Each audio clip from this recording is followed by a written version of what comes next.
CKG കോളേജിൽ MSFന്റെ നേതൃത്വത്തിലുള്ള മുന്നണി വലിയ വിജയം നേടി. MSFാണ് ചെയർമാനായി വിജയിച്ചത്. അതിന്റെ വിജയാഹ്ലാദ ഘോഷയാത്രയെ SFIയുടെ പേരിൽ CPMകാർ പ്രകടനം നടത്തി ആക്രമിക്കാൻ വന്നു. സ്വാഭാവികമായും പോലീസ് അവിടെ എത്തി. അത്തരമൊരു സാഹചര്യം, സംഘർഷഭരിതമായൊരു സാഹചര്യം ഉണ്ടായപ്പോൾ അവിടെ സമാധാനം ആഹ്വാനം ചെയ്യാനും സമ്മേളനം പാലിക്കാനും ആഹ്വാനം ചെയ്ത് ബഹുമാനപ്പെട്ട MP അവിടെ എത്തിച്ചേർന്നു. യാതൊരു പ്രകോപനവും ഉണ്ടായിട്ടില്ല.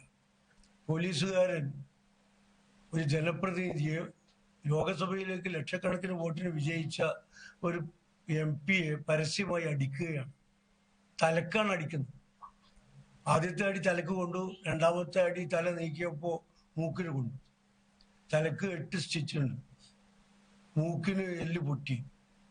കേരളത്തിലെ ഒരു ജനപ്രതിനിധിയുടെ അവസ്ഥ ഇതാണെങ്കിൽ സാധാരണ ജനങ്ങളുടെ അവസ്ഥ എന്താ? ഇപ്പോഴും വീടുകളിൽ രാത്രികാലങ്ങളിൽ പോലീസിന്റെ അക്രമങ്ങൾ സഹിക്കാൻ പറ്റാത്തതാണ്. ഇപ്പോഴും റെയ്ഡ്, ഒറ്റ ദിവസവും രാത്രി UDFന്റെ പ്രവർത്തകർക്ക് വീടുകളിൽ കിടന്നുറങ്ങാൻ പറ്റാത്ത അവസ്ഥയാണ്.